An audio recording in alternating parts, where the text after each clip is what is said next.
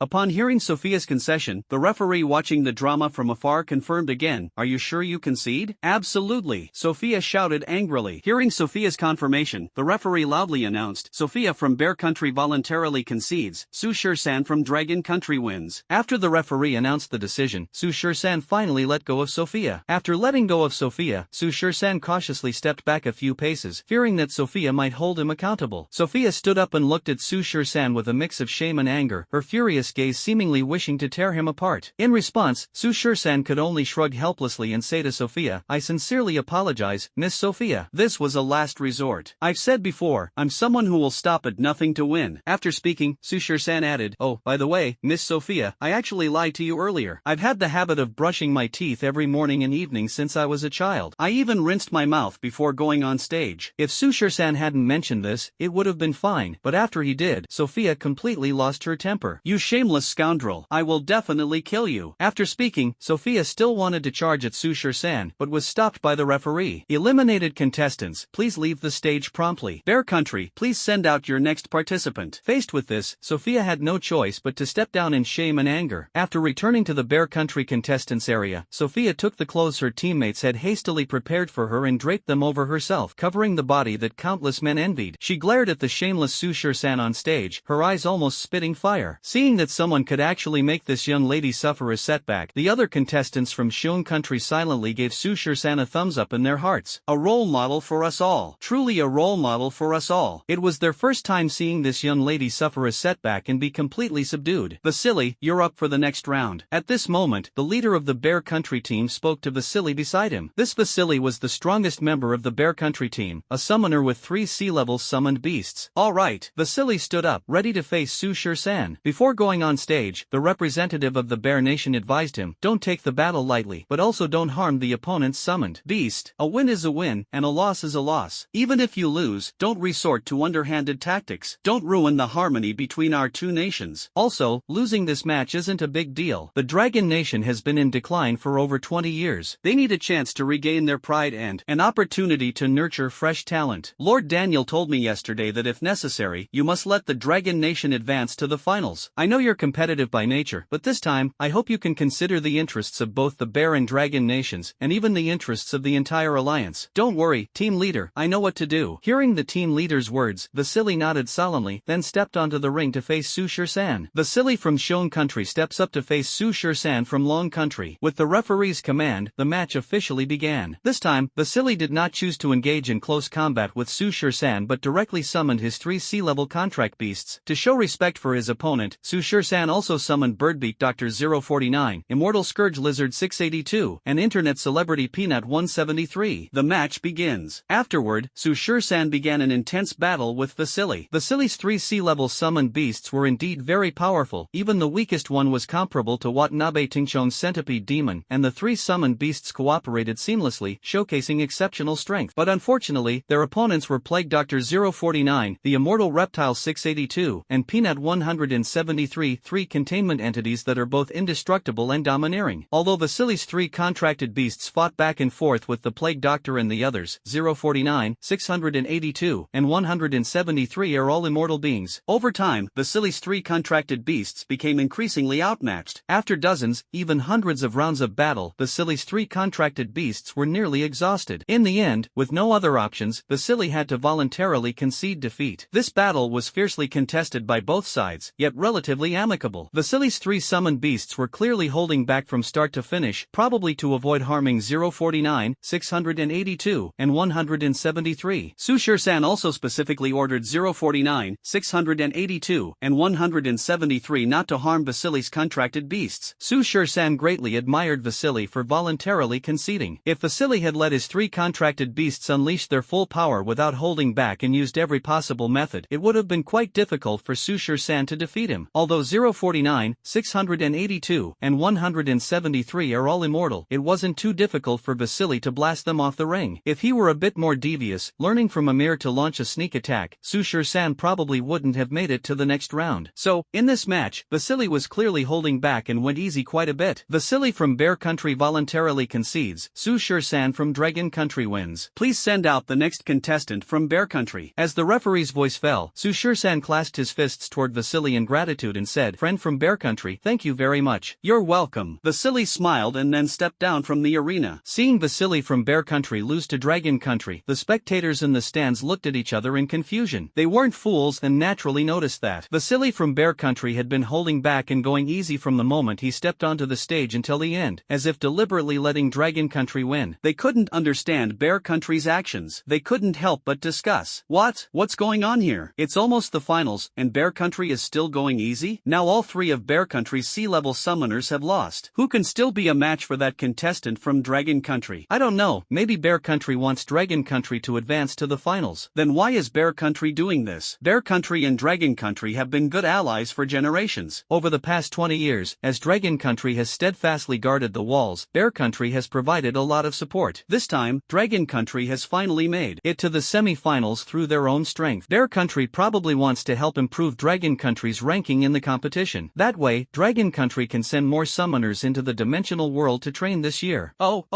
so that's how it is. The Dragon Nation's contestant team was overjoyed to see Su Shur-san defeat Vasily, the strongest fighter from the Bear Nation, cheering and celebrating. At the same time, they also noticed that Vasily from the Bear Nation had clearly held back during the match, as if he had intentionally let Su Shur-san win. The Dragon Nation's contestants were very grateful for the Bear Nation's actions. At the representatives table of the 9 nations, the Dragon Nation's representative, Qin Langtian, silently observed the scene, fully understanding whose intention this was. Then, he said to the Bear Country representative Daniel beside him, "Brother Daniel, thank you so much. This kindness will be remembered by our Dragon Country, and I, Lang Tian, will also remember it." Qin Langtian understood Daniel's purpose in doing this. After the competition ends, each country will determine the number of people allowed to enter the dimensional microworld based on the competition rankings. The dimensional microworld, which opens only once every 3 years, is filled with extremely dense dimensional energy, making cultivation twice as effective with half the effort. However, the number of people allowed to enter each time is limited. Previously, the Dragon Nation always ranked last, and after each competition, only 3 summoners could be selected for training. This is precisely why the strength gap between young summoners from the Dragon Nation and those from other countries has been widening. This time, the Dragon Nation has managed managed to reach the fourth round of the semi-finals. If the Dragon Nation advances to the finals, the worst result would be second place, allowing 50 summoners to be selected for training. This is an excellent opportunity to cultivate fresh talent and nurture genius players for the Dragon Nation. And this opportunity was voluntarily given to the Dragon Nation by Daniel, the representative of the Bear Nation. This act of kindness is truly significant. In response, Daniel, the representative of Xiong country, just smiled and said, "Brother Lang Tian, there's no need to be so polite between us. Even if we advance to the finals and face Ing country, it will be very difficult to win. I heard that Ing country has a very outstanding seed player. Regardless, this kindness will be remembered on behalf of Long country." After Vasily, the contestant from Xiong country, voluntarily conceded and stepped down, Xiong country could still send out another contestant to compete. However, Xiong country intentionally gave the opportunity to advance to the finals to Long country. Moreover, all three of Xiong country's sea-level summoners had already been eliminated, so even if they sent someone else to compete, they wouldn't be a match for Su Shirsan. So, the Bear Nation's team leader directly conceded, giving the opportunity to advance to the finals to the Dragon Nation. After the Bear Nation conceded, the referee on the stage announced, "The Bear Nation has voluntarily conceded, and the Dragon Nation advances to the finals." On the stage, I hereby announce that in the semi-finals of the 35th Youth Summoner Tournament, the Eagle Nation and the Dragon Nation advance to the finals, while the Holy Roe Nation and the Bear Nation will compete in the next match for third place. The third place ranking is also important, as it determines the number of participants each nation can send into the dimensional world. And this battle for third place was naturally decided between Xiong country and Shangluo country. Subsequently, Xiong country and Shangluo country began their match for third place. The strength of Xiong country was clearly superior to Shangluo country, and Xiong country's main C-rank summoners, Skinov, Sophia, and Vasily, were almost in peak condition. In the earlier match against Long country, Skinov and Sophia's summoned beasts hadn't even been deployed. Therefore, in this battle for third place, Xiong country undoubtedly defeated Shangluo country and secured third place. The Kingdom of Saint Ro is ranked fourth, one place lower than in the previous summoner tournament. So far, all the elimination matches have been completed, leaving only the final showdown between the Eagle Kingdom and the Dragon Kingdom. However, the final is not being held today but tomorrow. Nevertheless, the rankings of the other countries have already been determined. The Bear Kingdom ranks third, the Saint Luo Kingdom ranks fourth, the Tianju Kingdom ranks fifth, the Siam Kingdom ranks sixth, the Stick Kingdom ranks seventh, the Hua Kingdom ranks eighth, and the Yu Kingdom ranks last. As today's schedule came to an end, the league audience and players from various countries gradually left the venue. After leaving the dueling arena, Skynov went to the hospital where Amir was staying. The news about Skynov's defeat by Su Shirsan in the ring had already reached Amir's ears. When Amir saw Skinov, he questioned him, "Skinov, why didn't you fulfill the promise you made to me?" Facing Amir's questioning, Skinov replied calmly, "I'm no match for him." "No match for him?" Amir sneered. "Don't think I don't know, you didn't even summon your familiar in the arena. Since you can't keep your promise to me, you can forget about ever pursuing my sister." Faced with Amir's threat, Skinov also snorted coldly, "Even if I can't win Miss Addison's heart, I would never stoop to such despicable acts of ambush." After saying that, Skinov slammed the door and left. Furious, Amir shouted from behind, "Don't even think about winning my sister over in this lifetime." After Skinov left, Watanabe Tingchong from Hua country followed closely and arrived at Amir's hospital room. Seeing Amir's expression, Watanabe Tingchong didn't need to think twice to know what had happened, so he advised, "Brother Amir, since the people of Bear country are unreliable, why don't you set your sights on the people of Eagle country?" "Set my sights on the people of Eagle country?" Amir frowned. In today's semifinals, Bear country deliberately threw the match to Dragon country, allowing Dragon country to advance to the finals. Tomorrow, they'll face the Eagle country team. "Brother Amir, you could learn from me and use the same bargaining chip to get the Eagle country players to act," Watanabe Tingchong explained. "Are you saying I should give away that bottle of recovery serum again?" As soon as he thought of this bottle of recovery liquid, Amir felt very upset. If he hadn't succumbed to the temptation of this bottle of recovery liquid, he wouldn't be lying in a hospital bed now. "What do you mean? You can't catch a wolf without sacrificing a lamb. If you don't put up some stakes, how could those greedy people from Eagle country possibly do anything for you?"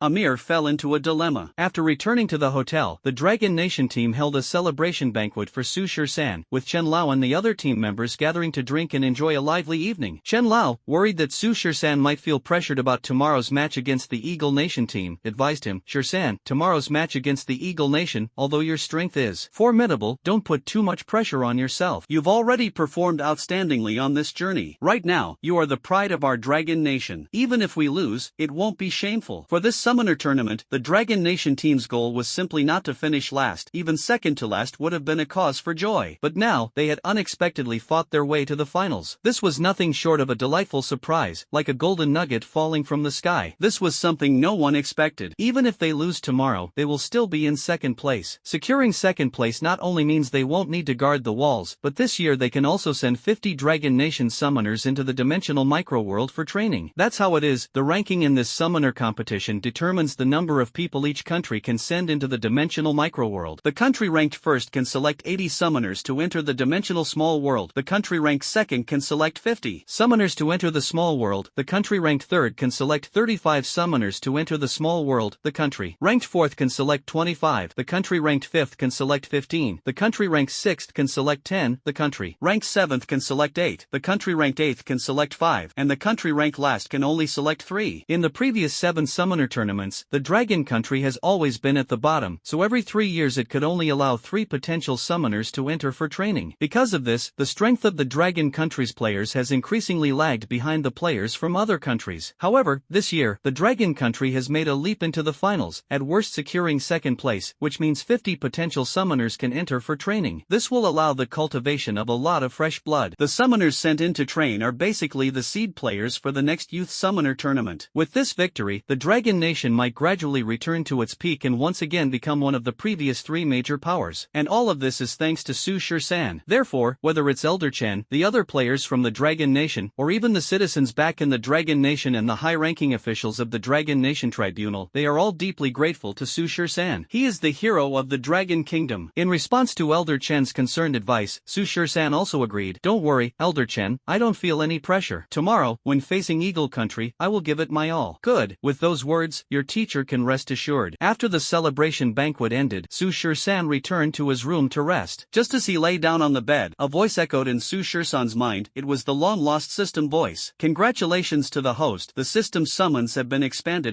After the system's voice fell, Su Shur-san's summoning system gained many more creatures that could be summoned, and these all came from another anime of his previous life, One Punch Man. That's right, now Su Shur-san can summon creatures from One Punch Man. Among them are Lobster Monster, Long-Tongue Monster, Crab Monster, Seaweed Monster, Gorilla Commander, Lion King, Mosquito Girl, Boess, Stinky Overlord Flower, Centipede Senior, Hundred-Eyed Octopus, Deep-Sea King, Azura Unicorn Beetle, Elder Centipede, Vaccine Man, and so on. The further down the list, the stronger these monsters become. In the setting of One Punch Man, monster levels are divided from low to high into wolf, tiger, demon, and dragon. Monsters like Lobster Monster, Crab Monster, and Seaweed Monster are all wolf-tiger level monsters, essentially cannon fodder and minor characters, akin to the C-Class, B-Class, and A-Class heroes in the Hero Association, with little actual strength. Even in this world, it is merely a background existence. So, these weirdos were directly ignored by Su Shur-san, just like those trash weapons given for free by the system in a game inventory. However, monsters like Mosquito Girl, Beast King, Deep-Sea King, Hundred-Eyed Octopus, and Centipede Senior are not mere background characters. These demon-level monsters, as set in One Punch Man, are entities capable of threatening an entire city. In this world, the weakest are C-level summoned beasts, B-level summoned beasts, and even A-level summoned beasts. As for dragon-level monsters like Azura Unicorn, Elder Centipede, Melzerguard, and Vaccine Man, they are also considered S-level or higher in this world. Apart from these monsters, the heroes from One Punch Man are also included in the system, but there are only 2 of them. One of them is the S-Class hero Tornado. Another one is that big bald guy. However, with Su Shur-san's current strength, he can't summon slightly stronger monsters. For example, monsters like Elder Centipede, Vaccine Man, and Ashura Kabuto, which are dragon-level monsters, would definitely be above S-level summoning beasts in this world and simply cannot be summoned. Even a quasi-dragon-level monster like the Deep-Sea King cannot be summoned by Su Shur-san. Due to the strength of the Deep-Sea King, in this world, he is comparable to an S-Class summoned beast. Currently, Su Shur-san can barely summon a Mosquito Girl, and that's even before her blood-sucking evolution. As for weaker ghost-level monsters like Carnivorous Stinkflower, Crossbow S, and Hundred-Eyed Octopus, Su Shur-san can summon those as well. As for that big bald guy, it's probably impossible to summon him. However, with so many more strange beings to summon, Su Shur-san's system of summoned beasts was no longer limited to the Foundation's contained entities, giving him even greater self-preservation capabilities. It was also the championship showdown of the 35th Youth Summoners Tournament. Eagle Nation vs Dragon Nation. The match hadn't started yet, but the spectator seats in the duel arena were already packed. Some people didn't even have seats and were standing to watch the competition. No way, there are just too many people. The finals of the Summoner Tournament have always been the most lively and exciting moments, and this year is even more spectacular than previous years. The next day, Dragon Nation, which had consecutively ranked last for 7 tournaments, suddenly broke through from the first round of elimination Nations and advanced all the way to the finals. And the one who led Dragon Nation all the way to the finals was just one person. Today's final can be described as one person taking on the entire Eagle Nation team. Such a grand occasion, which might not happen once in decades, is naturally very captivating. Amid the cheers of countless people, contestants from various countries gradually arrived, and the Dragon Nation team and the Eagle Nation team also took their seats. The 9 national representatives, the referee panel, everyone was in position. As 10 o'clock in the morning arrived, it also marked the official start of the 35th Youth Summoner Championship Finals. The arena referee took the stage and announced, "The 35th Youth Summoner Championship Finals officially begin. Will the Eagle Nation team please send out their first contestant? Will the Dragon Nation team please send out their first contestant to face the challenge?" After the referee's voice fell, on the Dragon Nation side, the Dragon Nation contestants turned their gaze to Elderchen. Both Lu Huanyu and Zhang Sifan wanted to step up and face the challenge. However, Elderchen knew that the Eagle Nation team was incredibly strong, with even their second team substitutes being all D-level summoners. Even if Lu Huanyu, Zhang Sifan, or Lin Muxue went up, it would just be a futile sacrifice. Therefore, Elderchen straightforwardly sent Su Shisan to the stage. What he thought was, Su Shisan should win as many matches as he could, and if he lost, their Dragon Nation would simply concede. Then, Su Shisan was the first contestant from the Dragon Kingdom to take the stage, while the Eagle Kingdom sent out a D-level summoner to test the waters. However, how could a D-level summoner possibly be a match for Su Shisan? Under the onslaught of Plague Doctor 049 and the Undying Abomination 682, the battle was over in less than half a minute. Although the relationship between the Eagle Kingdom and the Dragon Kingdom wasn't great, there wasn't any deep-seated hatred either. Thus, the Eagle Kingdom's contestant refrained from using any underhanded tactics during the match. In turn, Su Shisan also held back, ensuring that 049 and 682 didn't deal fatal blows. The first D-rank summoner from the Eagle Nation was eliminated, and the team leader sent another D-rank summoner to the stage to face the challenge. However, a D-rank summoner posed no real threat to Su Shisan. In less than a minute, Su Shisan once again carried off the Eagle Nation's D-rank summoner. The Eagle Nation's team leader also understood that D-rank summoners were no longer enough to threaten Su Shisan. Therefore, he decided not to waste any more time and directly sent out the main force, a C-rank summoner from the Eagle Nation team. The Eagle Nation team is the strongest among the 9 nations, with 4 C-level summoners, one more than the Bear Nation team. These 4 C-level summoners are Davis, Johnson, Garcia, and Anelia. Davis, being slightly weaker, was sent by the Eagle Nation leader to face Su Shisan first. However, Davis's strength, though below that of Johnson, Garcia, and Anelia, still includes 2 C-level summoned beasts. In other national teams, he would easily overpower the likes of Watanabe Tingchong and Emir. As soon as he entered the arena, Davis summoned his 2 C-level contract beasts and 2 D-level contract beasts. Since it was the finals, Su Shisan did not dare to let his guard down. So, as soon as he entered the arena, he directly summoned Plague Doctor 049, Immortal Lizard 682, and Internet Celebrity Peanut 173. All the way to this point, Su Shisan had faced a total of 5 C-level summoners: Watanabe Tingchong from Hua Country, Amir from Tianzhu Country, and Saikonov, Sophia, and Vasily from Bear Country. However, during the matches with Saikonov and Sophia, both sides engaged in close combat without summoning their beasts, so it doesn't count as having truly faced off. In other words, Su Shisan made it to the finals having only faced 3 C-level summoners. He defeated Watanabe Tingchong from Hua Country and Emir from Tianzhu Country with absolute strength, and also demonstrated formidable power in the match against Vasily. However, the reason for defeating Vasily was the result of Vasily deliberately holding back. Therefore, in everyone's mind, Su Shisan's strength lies somewhere between Watanabe Tingchong and Vasily. That is, about the same level as Davis from the Eagle Nation. This time, as Su Shisan faces Davis from the Eagle Nation, the audience is speculating that their strengths should be evenly matched. As for who can win, it's hard to say. As the two sides clashed, the battle quickly escalated into a heated phase. The indestructible Lizard 682, which harbors hatred for all life, charged at the forefront, tearing into one of Davis's C-class summoned beasts. Plague Doctor 049 followed closely behind, while Big Peanut 173 stayed near Su Shisan to protect him. Unlike Watanabe Tingchong and Emir, this Eagle Country contestant disdains using sneak attacks or underhanded tactics, instead choosing to openly engage in battle with Su Shisan's summoned beast. However, in a direct confrontation, he is bound to suffer losses. The Bird-beaked Doctor 049 and the Immortal Abomination Lizard 682 possess nearly infinite stamina, coupled with immortality, speed, and agility. The longer the battle drags on, the less of a match Davis's summoned beast becomes. Davis also noticed this issue. After dozens of rounds, his summoned beast grew increasingly strained, prompting him to attempt to first deal with the less agile giant lizard. It turned out that the giant lizard seemed impossible to kill no matter how hard he tried. The injuries inflicted on the giant lizard by his summoned beast healed quickly, which left him deeply shocked. Since it couldn't be killed, Davis tried to blast 682 off the arena, but each time he was stopped by 049. With the cooperation of 049 and 682, Davis's summoned beast gradually became exhausted and was blasted off the arena by 049, resulting in Davis's elimination. Since the contestant from the Eagle Nation, Davis, hadn't resorted to any dishonorable tactics, Sushir-san didn't let 049 harm him. Even his summoned beast didn't suffer any severe injuries. Sushir-san is such a person. As long as his opponent abides by the ring's rules and it's a friendly match, Sushir-san will naturally respect them. But if the opponent is like Amir, Sushir-san will definitely take him down. Eagle Nation's contestant Davis is eliminated. Dragon Nation's contestant Sushir-san wins. Will Eagle Nation please send out the next contestant? As the referee's voice fell, Davis stepped down from the ring and returned to the Eagle Nation team. He said to the team leader,